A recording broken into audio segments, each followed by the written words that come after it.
to sharing the.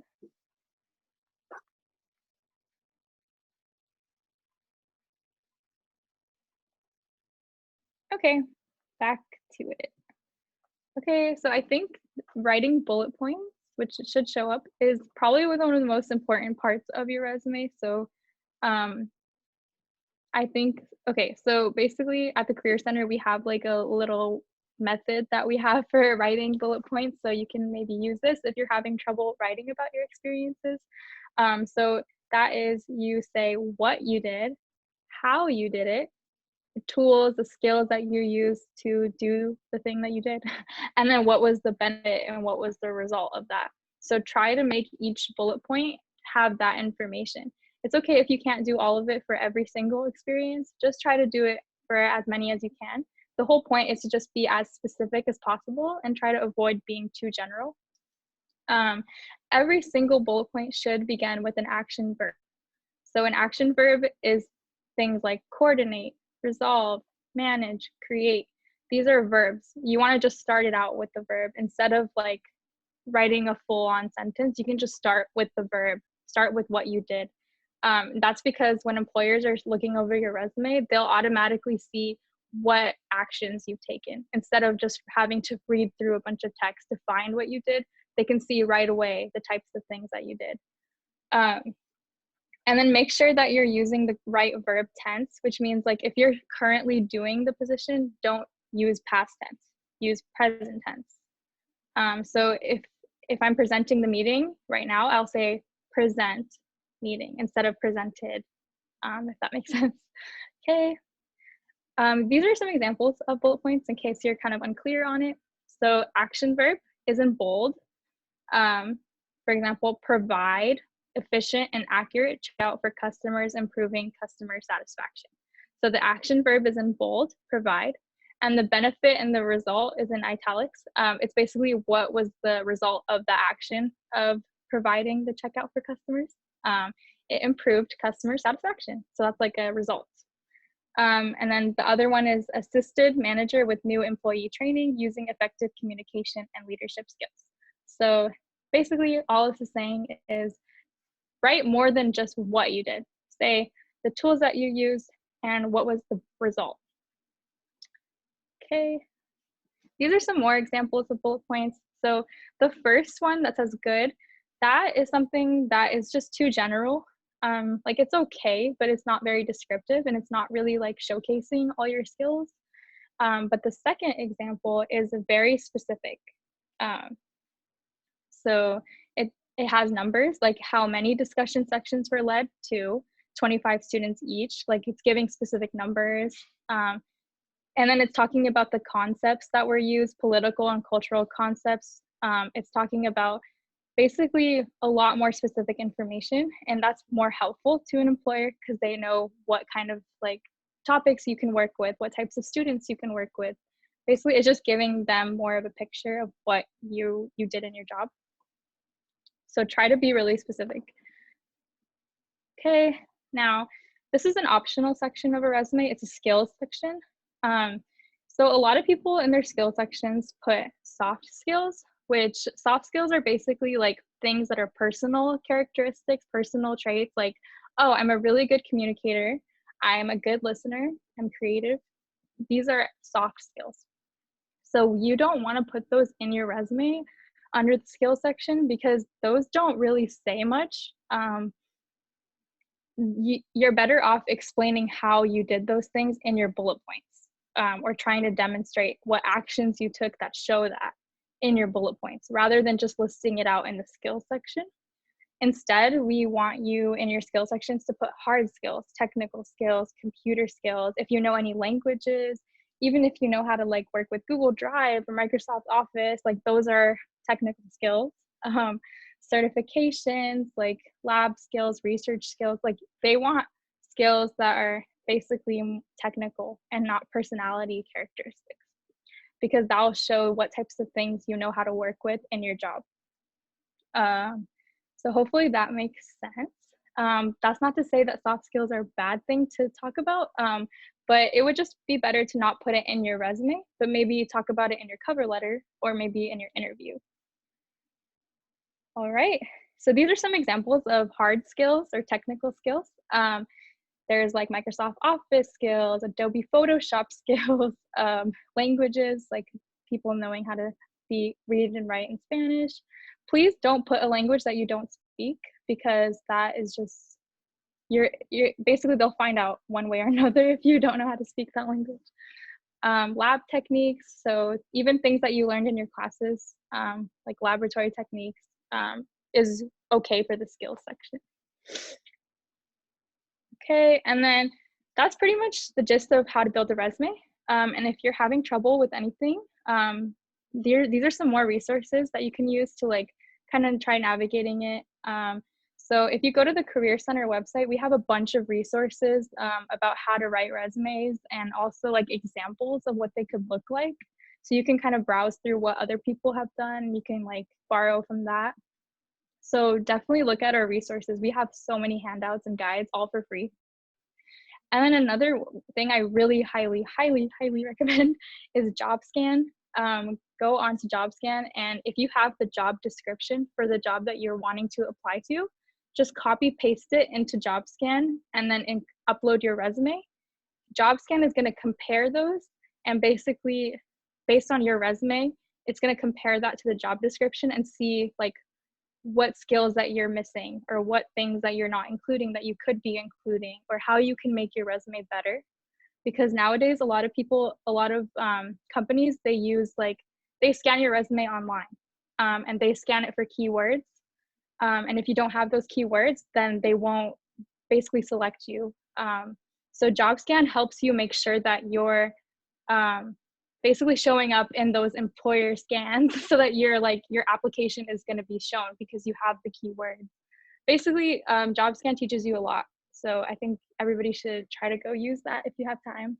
And then these are just a list of basically jobs, because now the coronavirus is obviously like it's happening right now, and like it's hard. A lot of people are struggling with like finding jobs, but there are a lot of remote jobs. So we do have a whole resource page for how to look for remote job opportunities. Definitely check these out. And there's longer lists of it on our website, pending. That will be posted soon.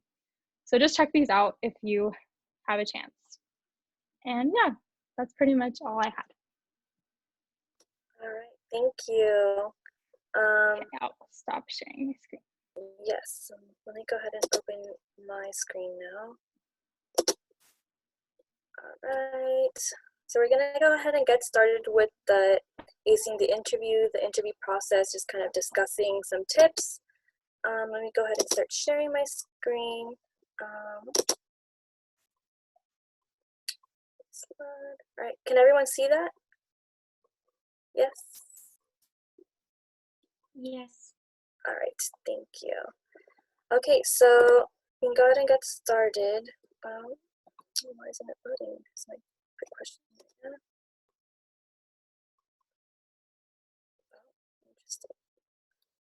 Okay, I'm not going to share it just because it's not allowing you guys to see the information, but we can go ahead and see it this way. So essentially, when you're trying to go into an interview, you want to make sure that you know what a hiring manager is looking for. So essentially, they're just kind of looking for someone with personality, with very solid communication skills, someone that's confident, that has very poised, elevated leadership skills, and has very, is very goal oriented towards and has very certain career goals. Essentially, just to make sure that you are a match for the company or organization that you're trying to work for.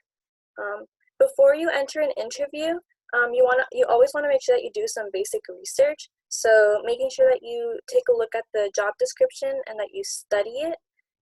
That being taking a look at sort of what the company breaks down about themselves, what the qualifications are, what skills they prefer, just so that you know exactly what they're looking for, and what they're going to be asking you about, because a lot of their questions will be related to the qualifications that they're talking about to ensure that you do meet all of their standards.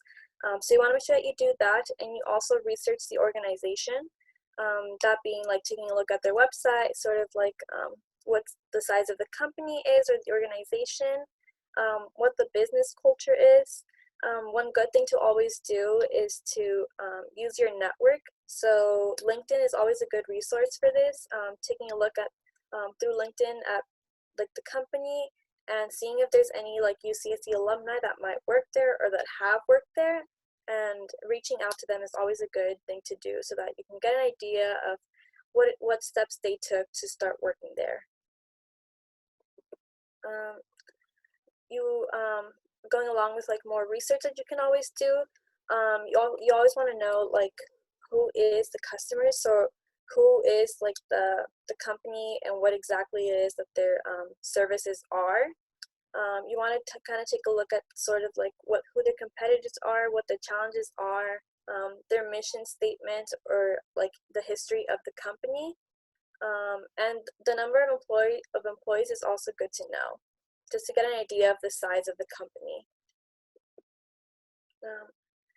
So some standard questions that always arise in interviews are sort of like, tell me about yourself, or why are you applying to this position? Sort of like asking about your experience and how it relates to the position that you're applying to. They'll usually ask a lot about like what your strengths and weaknesses are, and those are some of the more standard questions along many others. And one way that you can always prepare for those is, like I said, just making sure that you review the job description and sort of know how to meet those qualifications through your resume. Some other types of questions that can also arise in an interview are behavioral questions. So for instance, like describe a time when you had a problem with a team member, or give me an example of a time when you faced a lot of obstacles to achieving a goal. So these questions are more like scenario based, and these can be a little tricky to answer, especially if you're on the spot and unprepared. So one good way that you can always prepare for those beforehand is by thinking about the STAR method and sort of memorizing it so that you know how to answer these questions thoroughly in an interview. So the STAR method essentially is situation, task, action, and result. So situation essentially means you have to set the scene. So when and where did the situation take place? T stands for task. So essentially, what did you end up accomplishing when you were doing that task and responsibility? Action is how you ended up fulfilling that or resolving a problem. And your result is very, very standard. Like, what was your result, or what you ended up learning from an experience. If, for instance, say, your behavioral question, your example is that you were in a situation and maybe things didn't have like a positive aftermath. You can always turn that into a positive by talking about what you learned from it and the skills that you gained from that experience. Apply to a position in the future, whether that could be at the company itself that you're applying for. So one very important thing that we definitely recommend is that you always have questions for the hiring managers. So they'll always ask you at the end of your interview if you have any questions for them. And one good thing to always do, especially as you're researching the company, is to write up some questions that you might have or that might pop up as you're researching the company. And then definitely have those with you once you have the interviews, especially now in like a virtual sense. It's a lot easier to have those at hand so that you don't like forget them in the middle of like the interview process. Like jitters can sometimes get the best of you, and like you might forget like a question that you might have had. So it's always good to have that with you. And definitely some questions that you can have as an example here, like what are you hoping to for example, like what are you hoping a person in this position will accomplish? Kind of tying it back to sort of like the goals that the company has, or like what their mission statement is. Sort of like what the position like entails in terms of like projects once like you start, and exactly like talking about like if there's like training or professional development provided. These are just some examples. Of course, your questions will vary and be very different depending on the position, and like obviously you're going to have your own different like personal questions regarding the position, but this is just an example of some very like general questions that you can always ask a company. So on the end of the interview, and this is more like a virtual sense, just because with everything going on, you know, social distancing, we can't really do like a full-on like one-on-one like in-person like interview. So it's very similar to just like doing like a regular interview. In a virtual sense, you obviously want to be mentally prepared for it. You want to find a quiet space with good lighting where you can sit down and have the interview. Once you like log in through whatever means you end up doing the interview, you know, making sure that you confidently greet the interviewer and maintain good eye contact. So that being looking at your camera instead of your screen. You also want to make sure that you smile and speak very clearly and slowly so that people can, they can understand you. One other thing you always want to do is definitely be honest about your background and your experience, and answer the questions being asked as thoroughly as possible. And then one last thing you can always do is definitely show enthusiasm so that the hiring managers are aware of like, you know, you're enthusiastic about this position, like you like this is a company that you definitely want to work for, and by being like enthusiastic about it, you know, having like a good attitude, you'll definitely be able to portray that to them, whether that be in person or virtually. In terms of dressing up for success, because this is virtual, you don't necessarily need to dress up entirely. Just making sure that you have a presentable upper half body is all that you need in a virtual interview. So making sure that you wear an appropriate blouse or button-up shirt, a neat professional hairstyle. For women, like sparse makeup or like, you know, like minimal, like trying to keep it like on a conservative note is always good. And for men, like a clean face is always just a nice go-to. In terms of like planning ahead for your interview, definitely, like I said, making sure that you have the appropriate like attire, and then making sure that you have like your resume, the job description, and your questions at hand. That being before the interview, it's always good to have it at hand so that you can refer back to it if your like jitters get the best of you in the middle of your interview. You can have that as like a reference, or sort of just to kind of help you calm down a little bit. Well, in terms of greeting the interviewer, just it differs now because this is virtual. But like I mentioned before, just making sure that you have the eye contact and look at the camera and smile. Normally, as opposed to like a regular interview where you would like, you know, make the eye contact and like do like a firm handshake. So some tips for during the interview and things that you want to avoid are definitely being unprepared for typical interview questions. So the standard questions that I showed beforehand, making sure that you feel prepared enough to be able to answer any of those standard questions, and knowing how to use the STAR method again for the behavioral like situation questions that can always arise in interviews. Number two, definitely don't use any like specific like example or the stories for the behavioral questions, and definitely try not to talk for too long or be too brief with your answers. Another thing that you don't want to do during an interview is discuss salary. That can wait until after like a position has been offered to you. Then it's appropriate for you to discuss salary.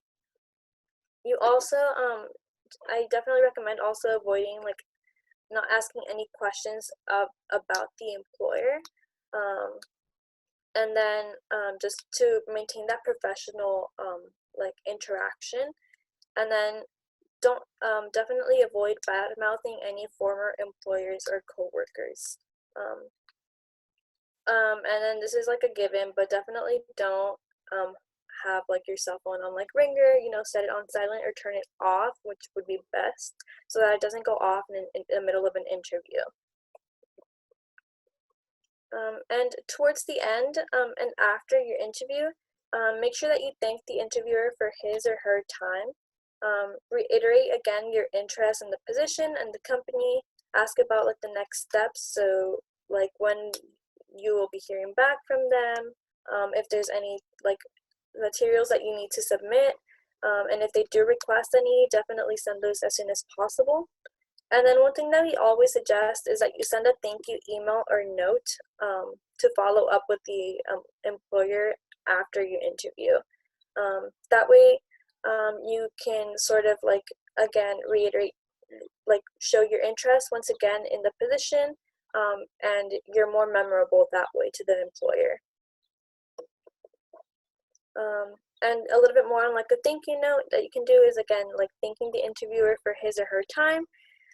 Reiterate the name of the position that you're applying to. Mention something from your interview to remind the interviewer of who you are, and describe in a short 1 or 2 sentences why you are the best candidate for the position.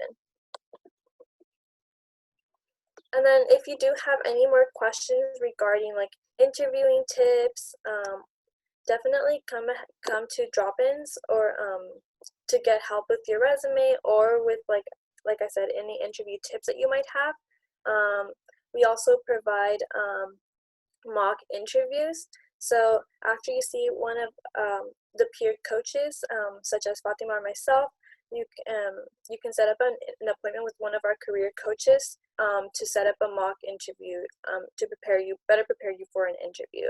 So those mock interviews usually consist of 30-minute appointments, where for the first between 15 to 20 minutes of the appointment, you'll be having like an interview essentially with the career coach, and then for the last 10 to 15 minutes, it'll be you receiving feedback from the career coach about sort of things that you did well, things that you can improve.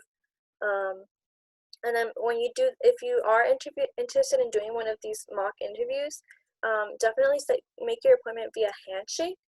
And when you do make that appointment, make sure that you submit your resume and the job description of the position that you're applying to, so that the career coach has time to sort of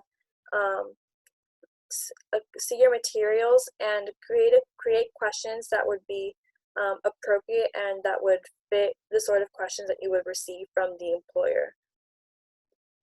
But that concludes our presentation. I'm going to go ahead and stop sharing.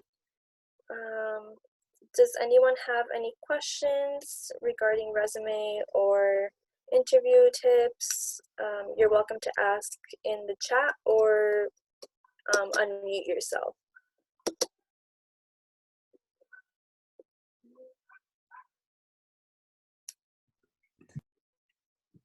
I do have a question, but this one might derive a little bit from like the focus of this group, but I'm going to be applying to law school, not this year, but like next year.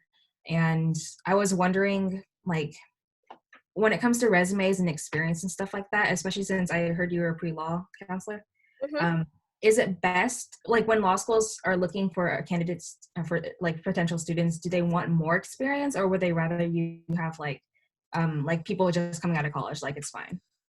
Well, it ultimately depends on like the situation. So it depends on what you want to do, because a lot of students, for instance, will apply for law school after they graduate to get more experience, and then some people will go right after. So it first depends on whether you're thinking of taking a gap year or not, and then discussing like how to prepare your like materials. In terms of experience, law schools like to see like a balanced like student. So as Fatima was mentioning, like your experience can range from a lot of different things. So it doesn't just have to be like work.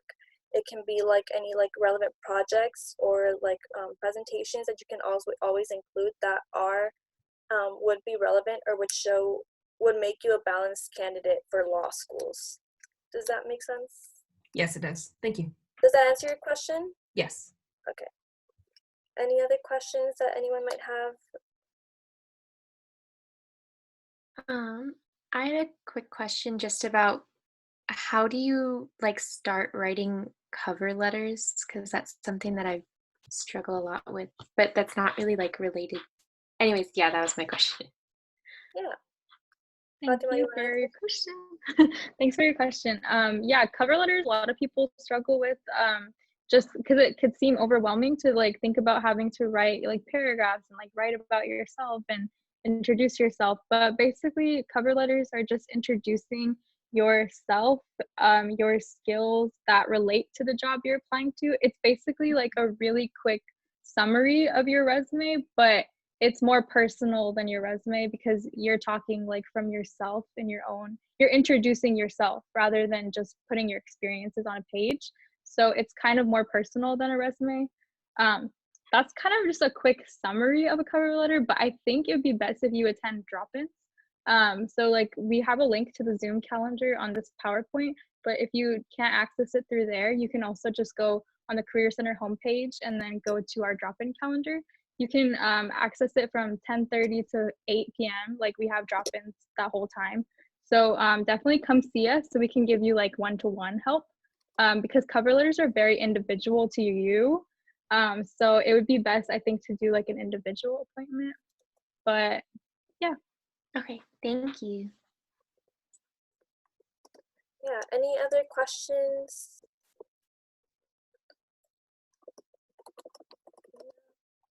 Well, we do have a survey that I will include in the chat right now, and it would be greatly appreciated if everyone could fill out the survey. It's really quick, so it shouldn't take too much of your time. And I'll go ahead and include it right now.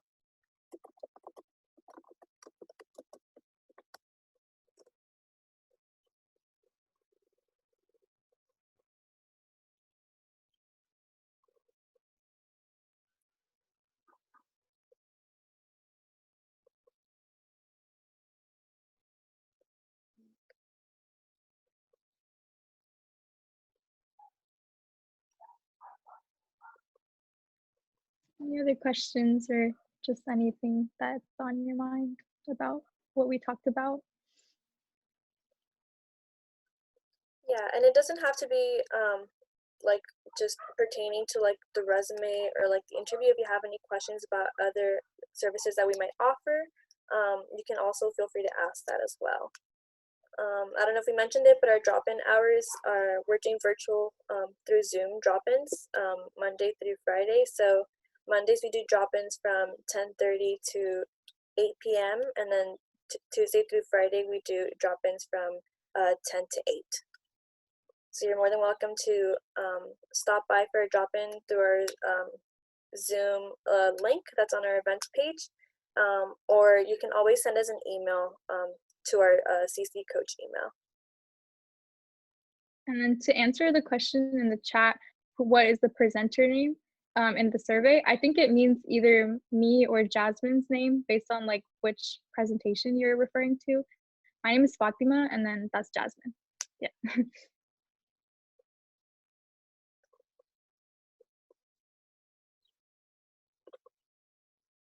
I have a quick question. How do you handle like nerves when you are like in an interview? Because I tend to like get really nervous and then I forget what I'm gonna say or like answer their question directly. So what are some good skills of handling the question in the most proper way? Yeah, no, yeah, definitely. Jitters can really get the best of you when it comes to interviews, especially because it's not something that you get to practice or do very often. Mm-hmm. One thing that I always suggest for interviews is, like I said, preparing for it beforehand definitely helps you alleviate those nerves because you're not going into the interview unprepared at all. You have the knowledge about like the job description, you know what you're gonna say, you're ready to answer any questions that they might throw your way.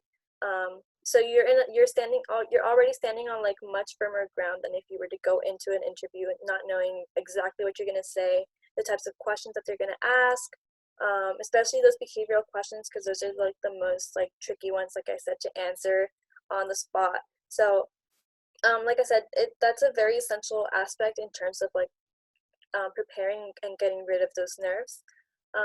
In terms of preparation, like I said, doing mock interviews is always super helpful because it helps you get rid of those nerves before the actual interview. Another thing that you can always do is kind of like practice on your own. So like whether that being like looking into a mirror or like into the camera, and practicing like what you would like, how you would ask these questions, or answer these questions, would definitely help you to sort of know how to phrase like your answers correctly, so that your answers aren't too short or like you're not speaking too quickly. And then definitely just taking deep breaths before like your interview, just so that you can, try to get rid of that stress, those jitters, and trying to have like the positive mentality that everything's gonna go well. Yeah, thank you. And I would just add to that and just say, like, also just remember the person interviewing you is a person, and like they know that people get nervous, like everybody gets nervous. And so like if you're stuttering or if like things aren't really flowing the way you want them to, the interviewer is like a person and they understand that, and they're not really gonna use that against you. They just want to hear your answers.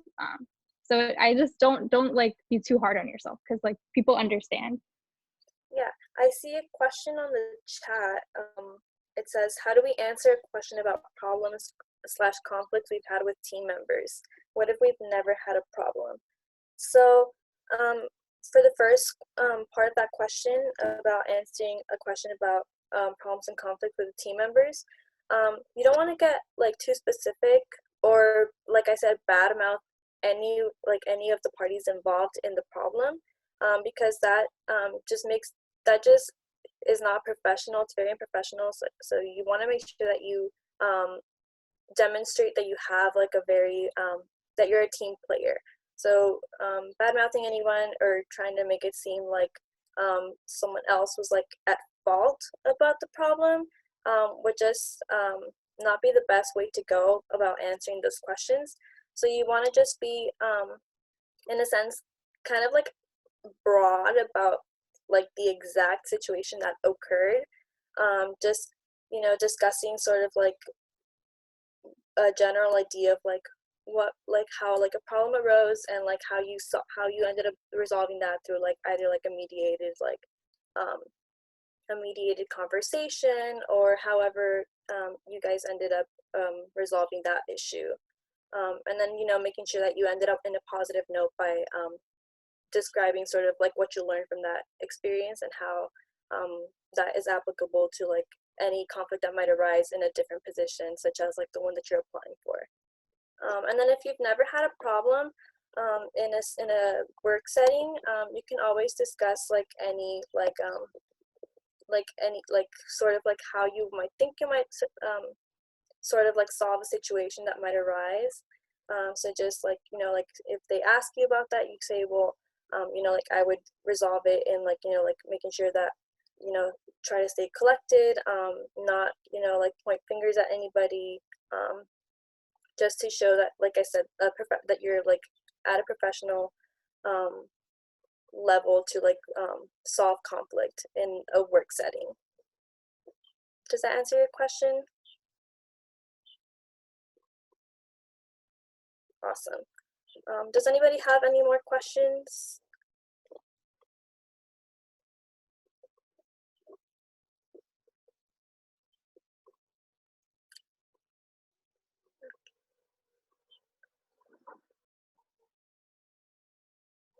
All right. Well, if no one else has any questions, I see we have like a little timer again at the very top of this. So we can, I guess we can start wrapping it up so that we don't have any more conflicts again with Zoom. Perfect. Thank you so much, Jasmine and Fatima. I really appreciate it. The Career Center is always welcoming, and I feel like everyone should go and talk to them for any support. The second part of my series is happening on May 13th at 4 p.m. about how to build credit. So all the updates will be in the College 9 and College 10 newsletter. And if you aren't a part of College 9 or College 10, you can email coco@ucsc.edu. And then also we have a grad school video that we're coming out with next week. So for those that did have the grad school questions, you can refer to those videos that will also be linked in the newsletter. Thank you so much again, and I really appreciate it. I hope someone learned something during this. I certainly did. Thank you so much. Thank you. Thank y'all. Thank you. Yeah, thank you.